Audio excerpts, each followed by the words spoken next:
Alors nous sommes aujourd'hui donc jeudi, on est le 27 Shvat et nous sommes arrivés d'Aflamed Bet de Bava Batra Lamed Bet. On est à la troisième ligne, on rappelle donc notre sujet. C'est donc deux messieurs qui se disputaient. Il y avait un monsieur qui était sur un terrain, l'autre lui dit qu'est-ce que tu fais là? Le terrain il appartient à mes parents. Alors l'autre lui dit mais moi aussi j'ai des témoins d'années de Hazaka. L'autre lui dit moi aussi j'ai des témoins de Hazaka et aussi j'ai des témoins comme quoi il appartient à mes parents. Rav Nachman a dit on laisse le Hazaka l'un contre l'autre, on annule, et l'autre il a ses parents, donc c'est à lui, on lui donne.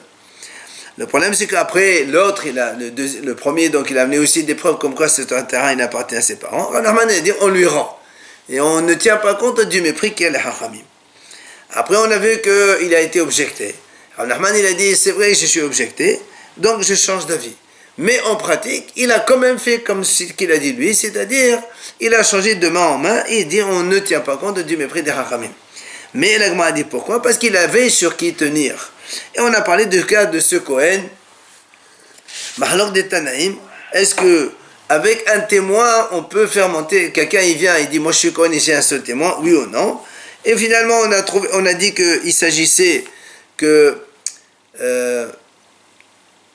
la Gemara va nous établir maintenant, justement, la mahlok des Hachamim, donc sur quoi on parle de ça. Il dit voilà comment donc c'était le cas. Il y avait un monsieur, on savait que son père était Kohen, on le savait donc c'était certain. Donc automatiquement lui aussi c'est un Kohen. Bien. Après il est venu une rumeur, seulement une rumeur, il n'y a pas de témoin, comme quoi il est né d'une divorcée ou d'une halotza, et comme quoi donc il a perdu son titre de Kohen. Alors, le Bédin, ils l'ont dégradé, tu n'es plus Kohen. Avec la rumeur. Après, il est venu un témoin, il a dit non, c'est pas vrai. Je sais que c'est un fils de Kohen, et sa femme, et la mère, elle est bien, il n'y a aucun problème. Alors, et le Bédin, on l'a remis au titre de Kohen. Maintenant, qu'est-ce qui se passe? Ils sont venus maintenant deux témoins. Et ils ont dit que non, c'est un fils de divorcé. Alors comme il y a deux témoins, ils l'emportent sur un témoin. Donc finalement, on l'a dégradé de nouveau. Par la suite, il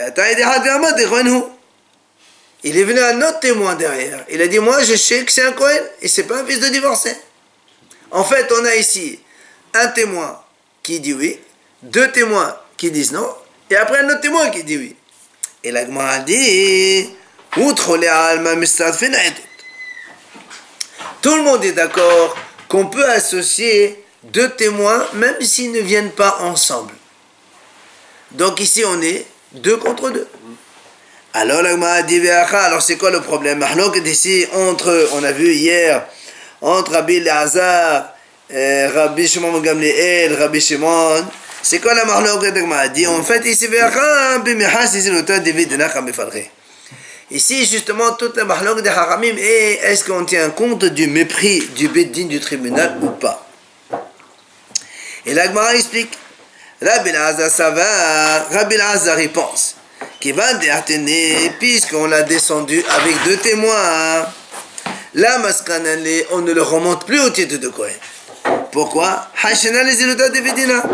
Donc Rabbi Elazar il dit, c'est pour ça qu'il a dit Rabbi Elazar, on ne fait pas monter un Kohen avec un seul témoin. Quand il y a des orarines comme ici, il y a deux témoins qui disent non, et même s'il y a un autre témoin qui vient derrière, pour donc éviter le mépris du Bédin, on le laisse, donc il n'est pas Kohen.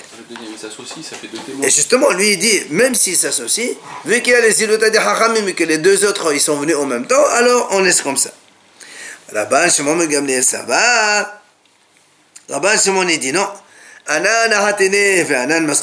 C'est nous le Bédin qui l'avons fait descendre, dégradé, et c'est nous qui allons le monter, puisqu'il y a un deuxième témoin qui s'associe. Et on ne tient pas compte du mépris du Bédin. Et donc, qu'est-ce qu'on voit ici en fait? Que Rav Nachman, quand il a quand même remis les choses en place, il a dit je ne tiens pas compte de l'avis du mépris de Bédin. Comme il a vu ici un Tanakh qui pense comme ça, alors il a sur qui s'appuyer, c'est pour ça qu'il a fait ça. Sur ce, Matriv la Ravashi. Il vient Ravashi, il objecte sur cela. Pourquoi? Il dit Ravashi, si tu me dis, on a dit que Rabbi Lazar il tient compte du mépris de Bédine. C'est pour ça qu'il a dit, comme on l'a descendu, on ne le remonte pas. Alors il a dit, pourquoi tu as dit, il est venu un témoin, alors je ne fais pas remonter? Puisque tu tiens compte du mépris des Hachamim, même s'ils viennent deux contre deux, puisque le Bédine il a décidé de le dégrader, alors pour le mépris des Hachamim, on ne va pas le remonter. Alors, donc c'est bien, ça ne peut pas être cette raison-là. C'est pour ça, elle a Ravashi, puisque Ravashi l'objecte, il donne une autre réponse. Il dit en vérité, tout le monde est d'accord qu'on ne craint pas le mépris de Bédine, on ne tient pas compte. Donc c'est mépris ou pas mépris, c'est pas notre problème. Alors c'est quoi ici la mahlok alors entre les Tanaïm? Il dit en fait ici toute la discussion elle est, est-ce qu'on associe deux témoins à distance, oui ou non? C'est-à-dire 1 plus 1. Quand un témoigne et après l'autre il témoigne à un autre moment, le lendemain ou une semaine après, est-ce qu'on peut associer les deux témoignages pour en faire deux témoins, oui ou non?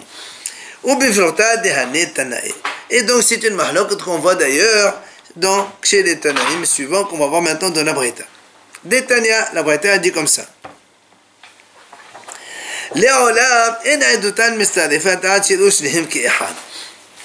Tana comment il dit comme ça? Toujours, le témoignage de deux témoins ne peut marcher que si tous les deux, ils ont vu ensemble la situation. C'est-à-dire il faut que tous les deux voient ensemble ce qui s'est passé, et là on accepte le témoignage.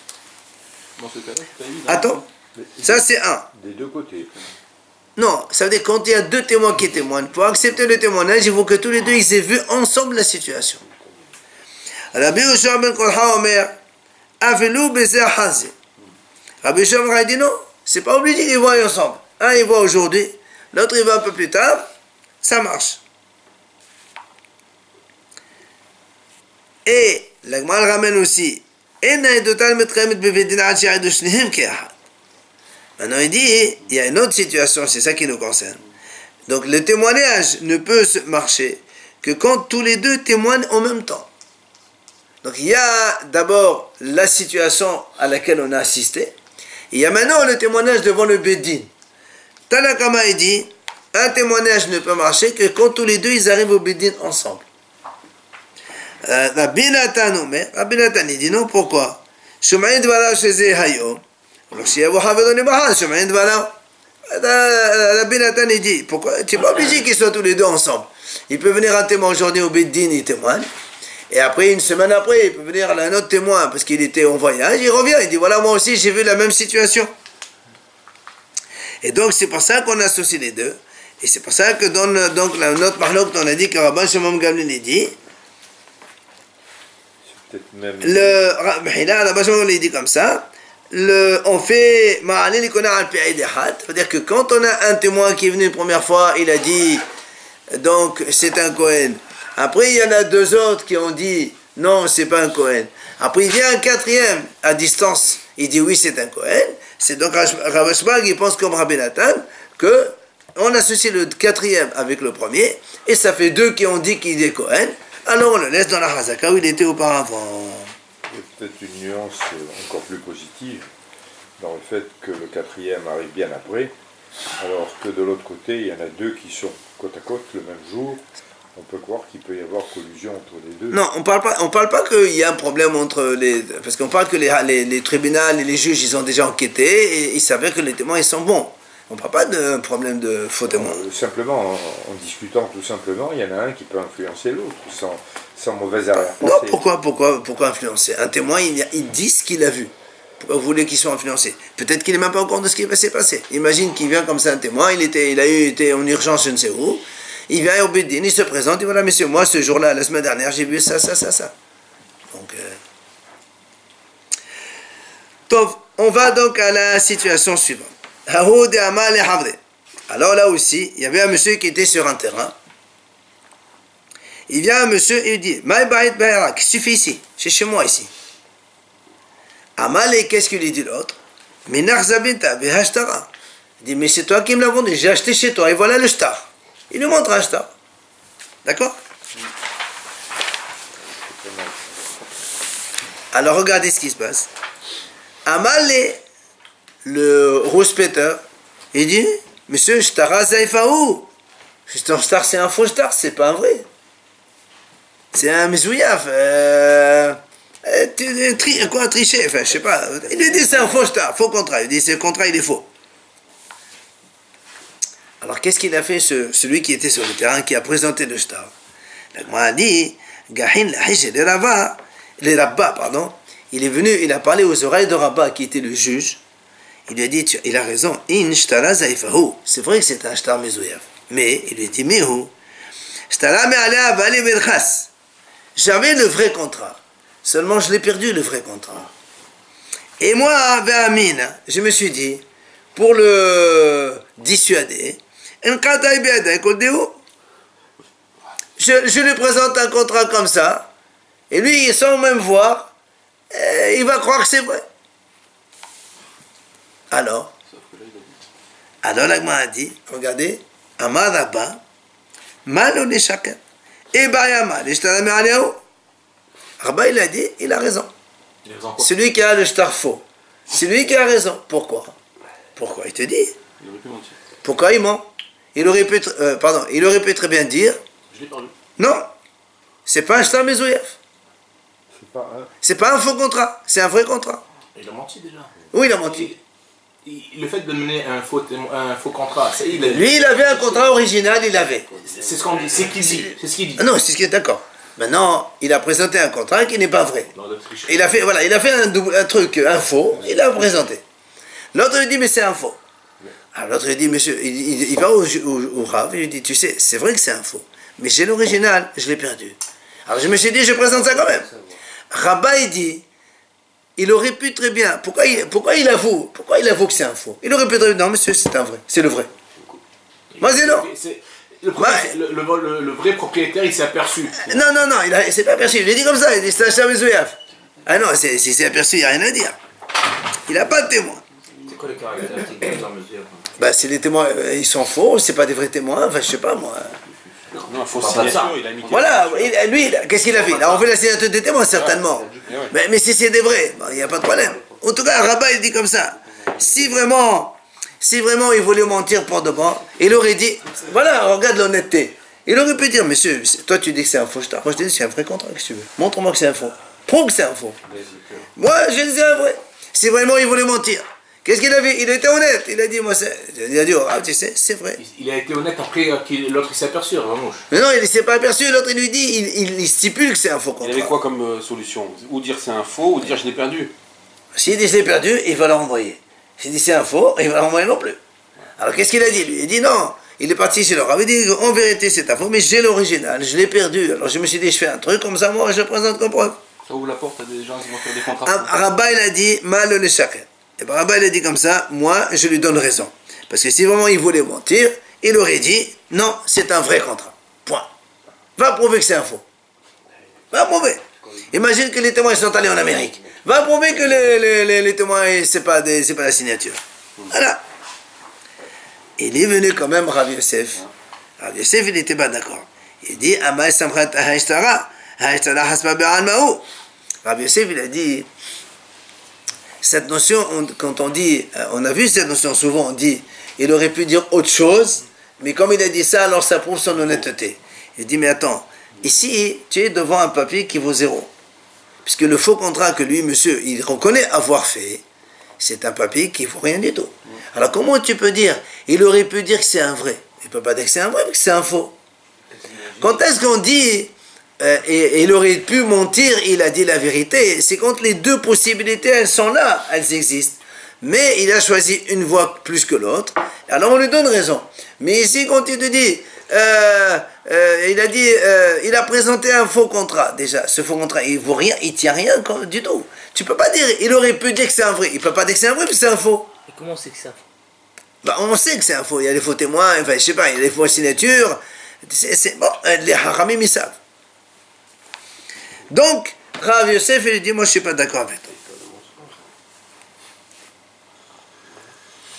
Et la Gemara ramène la même chose dans un autre domaine. La Gemara dit, Haoud Amal et Havli. Un monsieur, il vient chez l'autre, il lui dit, Havli, mais Azozi de Masir Nabach, Ve'ashtara. Il lui dit, écoute, tu me dois 100 €, rends-moi mes 100 €, voilà l'ashtar. J'ai un contrat que tu me dois 100 €.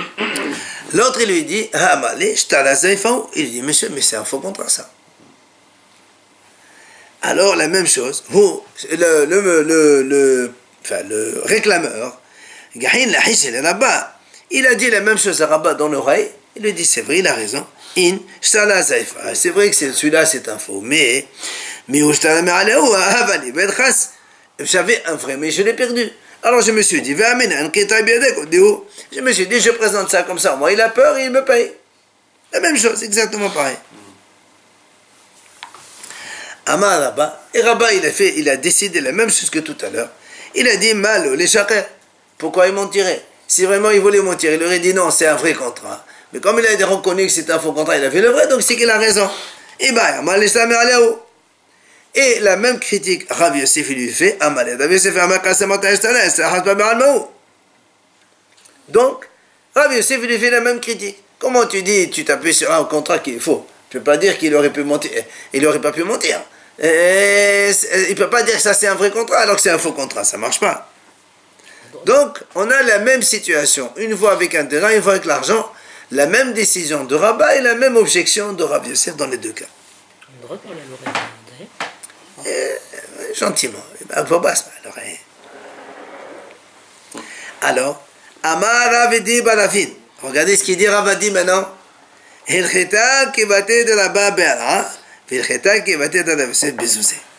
dit, la halakha, elle est comme Rabat dans le terrain, et la halakha, elle est comme Rav Yosef dans l'argent. Il explique pourquoi. Il dit, il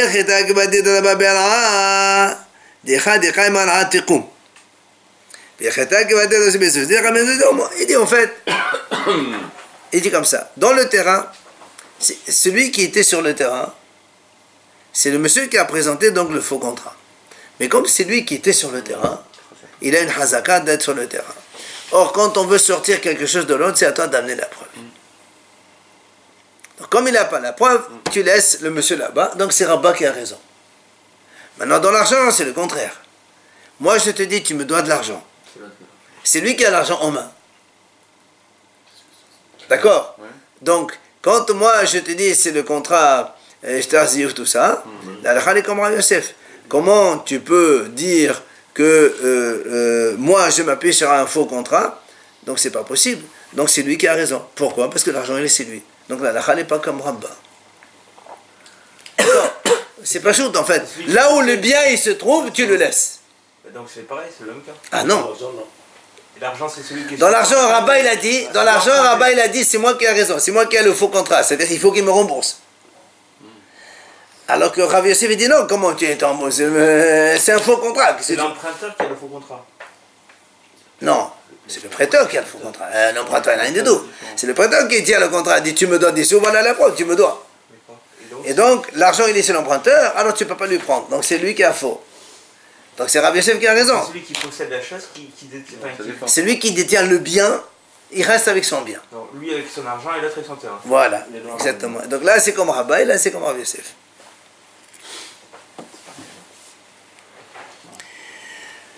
Allez, on continue. Hahu Adeva. L'Agma dit, il parle maintenant, Hahu Adeva, c'est un garant. Un garant. Il y a un prêteur, un emprunteur, il y a un garant. D'amal et la lové, Havli me azozé de falate le malvé et la varf et hashtara. Réhouven, on va prendre un cas simple. Réhouven, il a prêté la tente de l'argent à Shimon. Attends, 100 €. Shimon, il a apporté un garant. Lévi. Lévi, c'est le garant. Un jour, Lévi, il va chez Shimon, il dit, écoute, monsieur, tu te rappelles, Réhouven, il t'a prêté 100 €. C'est moi que monsieur porte garant. Sache que Réhouven, il est venu. Je lui ai remboursé ces 100 €. Du coup, il m'a donné le contrat. Maintenant, c'est toi qui me rembourse. Le garant, il se retourne vers l'emprunteur. Ça pas chaud, c'est un déroulement normal. Hein? Entre parenthèses, nous, on sait que normalement, que l'emprunteur, non, le prêteur, il doit d'abord s'adresser à l'emprunteur avant d'aller chez le garant. Ouais. Sauf dans certains cas où le garant serait pas l'Alif Qablan, ou bien le garant il s'engage à payer à la place de l'emprunteur. Donc dans ces cas-là, il a pris l'argent chez le garant. Quoi qu'il en soit, le garant il arrive chez l'emprunteur. Il dit maintenant rembourse-moi, voilà le contrat. J'ai déjà remboursé pour toi. Amalé, là alors il vient chez moi et il dit mais attends, mais je t'ai remboursé déjà. Ouais. Ça y est, je t'ai remboursé, je t'ai rendu tes 100 €. Bon, il a rendu le contrat dans les mains, l'autre. Hein? Le garant, il a les contrats. Attends. Amal, il lui dit, le garant, là, mais tu les as repris une deuxième fois. C'est pour ça que j'ai laissé le contrat chez moi. Il a emprunté chez le garant. Il a remboursé, l'autre, il l'a reprêté encore une fois. Voilà. Il lui a dit, mais je t'ai remboursé. Il dit, mais moi je t'ai reprêté une deuxième fois. Donc tu as encore 100 €. Voilà où le contrat il est chez moi. Quand tu reprêtes, il n'y a pas un nouveau contrat? Apparemment, ils n'ont pas fait. Alors,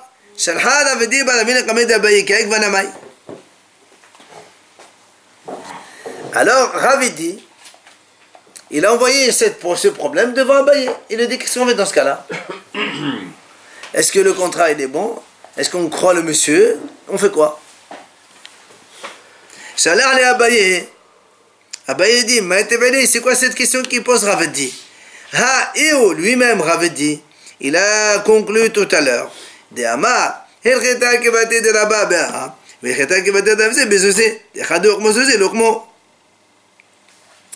Rabbi lui dit, mais qu'est-ce qu'il... Ravidi lui-même, il se pose une question que lui-même a solutionnée déjà.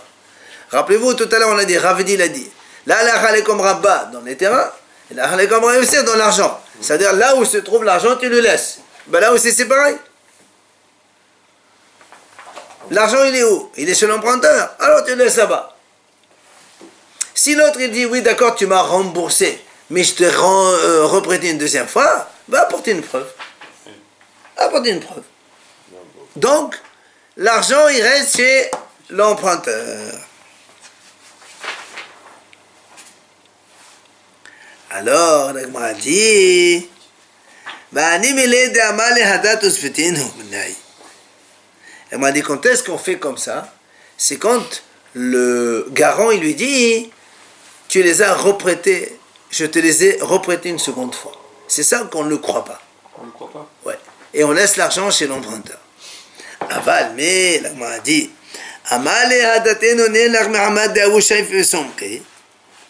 mais s'il lui dit, le garant, quand l'autre lui dit, mais je t'ai déjà remboursé, il dit, mais tu te rappelles pas?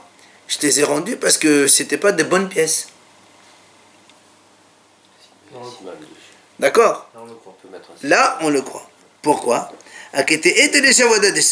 C'est facile. Pourquoi facile? Le monsieur, il a un contrat de prêt. Le contrat initial. Le garant, il a en main. S'il lui dit, je t'ai remboursé. D'accord? Et l'autre lui dit, oui, c'est vrai, mais je te les ai reprêtés une seconde fois. Ce contrat-là, il n'est pas valable pour le deuxième prêt. Évidemment, parce que pour un deuxième prêt, il faut un deuxième contrat. C'est pour ça que nous, on dit, on ne le croit pas sur la base de ce contrat. Mais, s'il lui dit, non, tu m'as remboursé, moi, je n'ai pas accepté ces pièces. Je t'ai dit, amène-moi d'autres. Donc, ça veut dire que ce contrat, il reste encore toujours valable. Puisque le remboursement ne s'est pas fait encore. C'est pour ça que dans ce cas-là, l'Agma a dit, s'il lui dit, je n'ai pas gardé les pièces parce qu'elles n'étaient pas bonnes, je te les ai rendues, il faut que tu me rembourses une deuxième fois. Alors là, on le croit. Parce qu'il a un contrat, et le contrat n'a pas été encore solutionné. Donc il faut qu'il rembourse une deuxième fois. Le premier contrat. Mais il a emprunté Le premier. toujours. Hein? Si les pièces n'étaient pas bonnes, il a emprunté qu'une fois. Oui, mais c'est lui. L'autre, l'emprunteur, lui dit, je t'ai déjà remboursé. Non. L'autre lui dit, mais moi, tu m'as remboursé, mais moi, je t'ai rendu les pièces. Il lui dit, elles n'étaient pas bonnes. Avant, c'était les pièces usées, comme ça, noires, tout ça. Il dit, moi, je ne voulais pas ces pièces-là. Donc, ça veut dire que on est encore sous le premier contrat. Alors, le premier contrat, tant que je l'ai en main, il est toujours valable, donc il faut que tu me rembourses. Mais s'il lui dit, oui, tu m'as remboursé, mais je t'ai reprêté une seconde fois, alors là, ça ne marche plus, le contrat, il n'est plus là.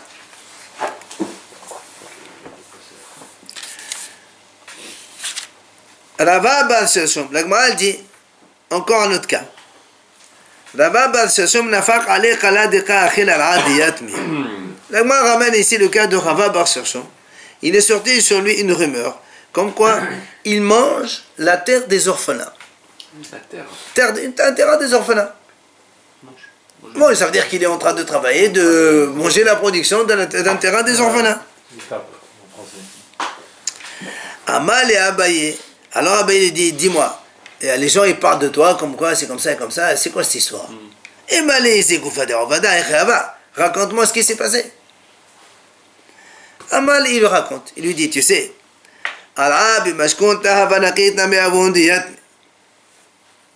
il lui dit, j'ai prêté de l'argent au père de ces orphelins. Et comme on avait vu nous avant, vous savez, on a dit, on faisait la mashkanta des surah, c'est-à-dire l'autre, il lui donne le terrain. Il lui dit, voilà, tu le gardes un nombre d'années, et à la fin de ces nombres d'années, ce que tu manges comme production, ça va compenser la dette, et tu me rembourses, tu me donnes la terre. Donc il lui a dit, j'avais justement ce terrain-là, que leur père il m'a donné, pour donc rembourser la dette. Et donc c'est terminé le délai, et je devais rendre le terrain. Bien. Seulement, seulement le père de ces orphelins, il me devait une autre dette. Il me devait une autre dette. Mais il ne m'a pas donné un gage sur ça. Alors qu'est-ce que j'ai fait moi? J'ai fini donc la première dette. Par exemple, 4 ans j'ai mangé, c'est fini, ça a absorbé la dette. Maintenant il faut que je rende le terrain aux orphelins. Seulement, Amina, je me suis dit, mais si je rends le terrain aux orphelins, et après je vais leur dire, messieurs, vous savez, votre père il me devait encore 10 000 euros, une autre dette.